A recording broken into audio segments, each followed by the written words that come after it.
Salut à tous et bienvenue en Burgundy. Peut-être un peu plus près comme ça on le verra mieux là. Voilà. Et oui, le sujet de la vidéo va être le Glock 17 génération 5 Umarex T4E en .43. Dernièrement on avait fait un essai déjà d'un modèle en .43, le Smith & Wesson MP9 2.0, donc T4E, c'est un essai comparatif, face aux munitions MEA, donc les munitions d'entraînement allégées de chez Essapel Gomme-Cogne en 8.8 par 10 sauf gomme. Donc c'était un comparatif donc sur des armes d'entraînement avec des projectiles en caoutchouc. Or, finalement, la gamme T4E, comme son nom l'indique, Training for Engagement, donc c'est plutôt des armes pour l'entraînement, bien que ça tire des billes en caoutchouc. Et on va bien voir ça, c'est vraiment le sujet de cette vidéo. On va voir comme la polyvalence de ces armes T4E en .43 au niveau des projectiles. Si cette vidéo vous plaît, eh bien n'oubliez pas de soutenir la chaîne, un petit like, un commentaire, c'est gratuit, un abonnement pour ceux qui ne sont pas abonnés, et merci aux 40 000 abonnés. Et oui, plus on est nombreux, plus j'ai de likes, plus j'ai de commentaires, plus on a d'interactions avec les robots de YouTube. Allez, c'est parti. Au sommaire, on commence direct avec de l'action, donc tir de précision, tir rapide, perforation et plus. Deuxième chapitre, le fonctionnement, donc insertion d'une cartouche de CO2, l'autonomie d'une cartouche de CO2, mais aussi l'entretien. Et troisième chapitre, eh bien comparaison avec une arme dans catégorie B, donc là on voit pas la différence, hormis bien sûr le témoin de chambre vide. Présentation donc de celui-ci et la conclusion. On attaque le test de précision à 9 mètres. 177. Donc ça on va le couper. Tac.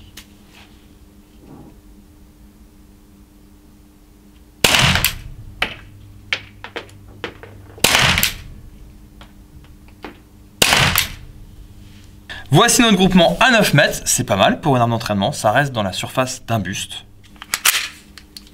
Allez, maintenant, essai à 15 mètres.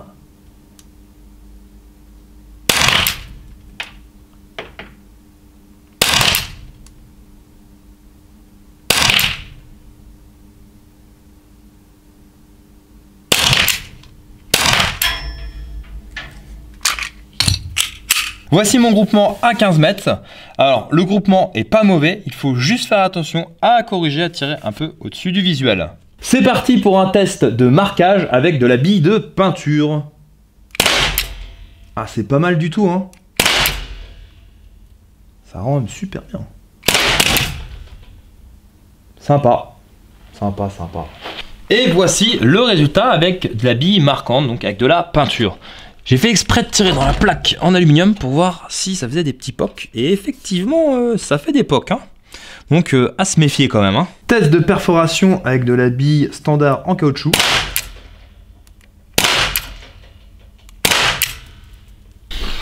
Donc là on voit bien les trois impacts qui sont ici. Effectivement, hein, ça frappe fort hein, quand même avec presque 6 joules. Hein. C'est le moment du tir rapide dans l'obscurité.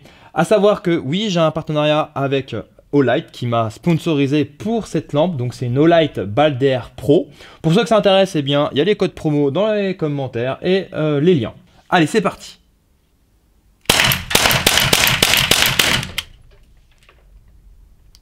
Voici notre résultat avec notre tir rapide. On garde quand même un bon groupement. On est parti pour du gong avec le laser.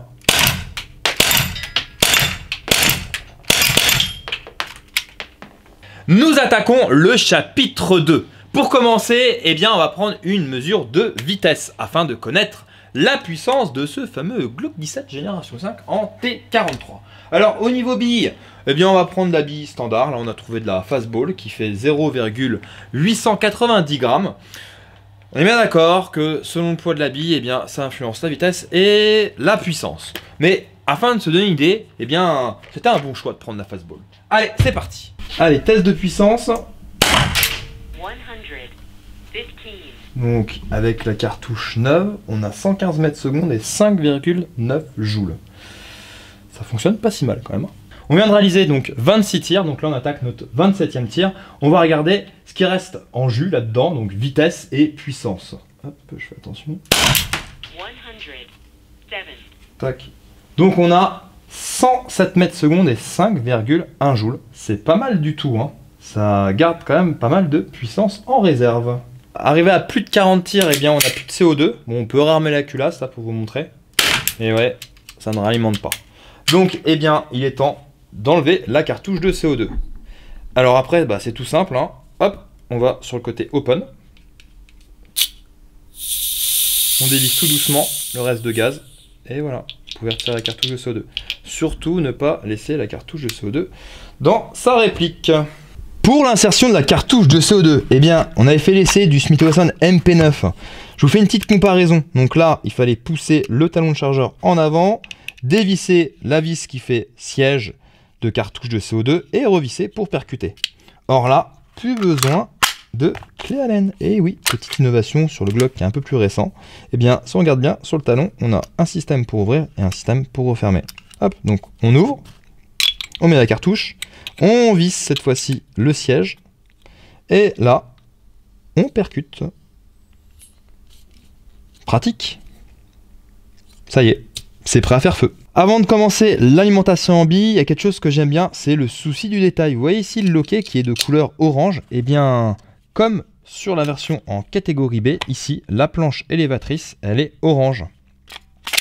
Ça permet en fait, sur l'arme en catégorie B, d'avoir un meilleur visuel quand le chargeur est vide. Pas mal du tout, que si on regarde, ils auraient pu éviter de s'embêter chez Umarex et ils auraient gardé le loquet par exemple du Smith & Wesson MP9 qui est complètement noir.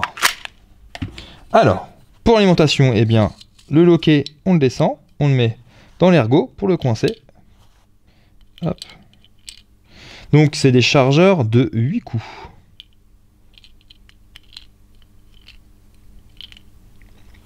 Je vais en mettre 7, tac, et on n'oublie pas de déverrouiller.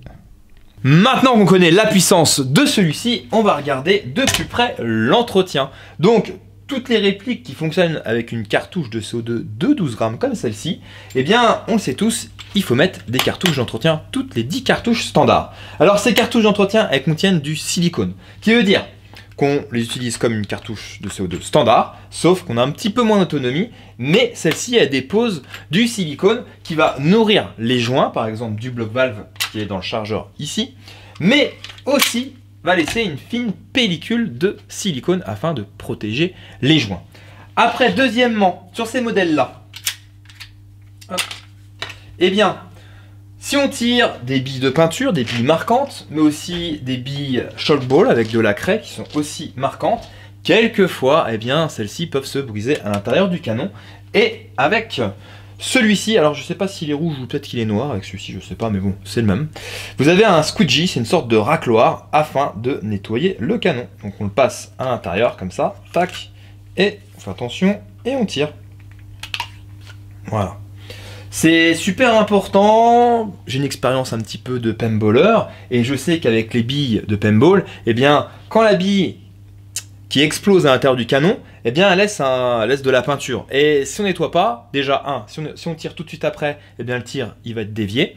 Et aussi, si on nettoie pas, on laisse ça un petit peu séjourner, eh bien, ça va sécher. Et donc là, problème, enfin, sur les paintballs, problème d'alimentation, problème de précision, et quelquefois, les billes ne passent pas. Donc, c'est super important. Si une bille éclate, tac, on nettoie tout de suite. Troisième et dernier chapitre, on va commencer par la présentation. Donc déjà, on est bien d'accord, on est sur une réplique de chez Umarex où le soin du détail est poussé à son paroxysme. Qui veut dire, eh bien, l'échelle est respectée, les marquages, les logos, les striures, les reliefs au niveau de la poignée, tout y est. Effectivement, c'est une réplique qui est sous licence et je vous le cacherai pas, ceci a un coût. Mais le réalisme est là. De plus, avec la rigueur de chez Umarex, eh bien, l'ensemble est très qualitatif. Moi, personnellement, j'aime bien la sensation qu'on a en main au niveau de la poignée et du relief qui est hyper réaliste, qui se rapproche vraiment de la sensation polymère de la poignée de l'arme en catégorie B. Cette arme, elle est classée en catégorie D, donc vente libre aux personnes majeures. On la retrouve souvent dans l'univers des armes de défense. Pourquoi? Eh bien déjà, on avoisine les 6 joules de puissance, mais surtout, eh bien, elle tire des billes en caoutchouc. C'est un peu une bêtise, parce que Si on regarde sa polyvalence, cette arme, elle est capable de tirer des billes marquantes, donc billes de peinture, des billes shockball avec de la craie, donc toujours aussi marquantes, mais aussi, bon, d'un côté un petit peu récréatif, on a de la bille brise-vite, on a de la RBI, on a même des billes traçantes, ce qui brille dans la nuit avec l'accessoire, le traceur. Mais en parlant de polyvalence, déjà, on a regardé, ça tire quand même pas mal de projectiles. Mais aussi, eh bien, elle est ultra réaliste. On l'a bien vu tout à l'heure. Donc, on a un arrêtoir de culasse, on a un chargeur amovible, on a un fonctionnement avec blowback, on a du recul, on a les mêmes dimensions qu'une arme en catégorie B, les marquages. On a la possibilité aussi de monter, par exemple, une lampe qui se monte sur une arme en catégorie B.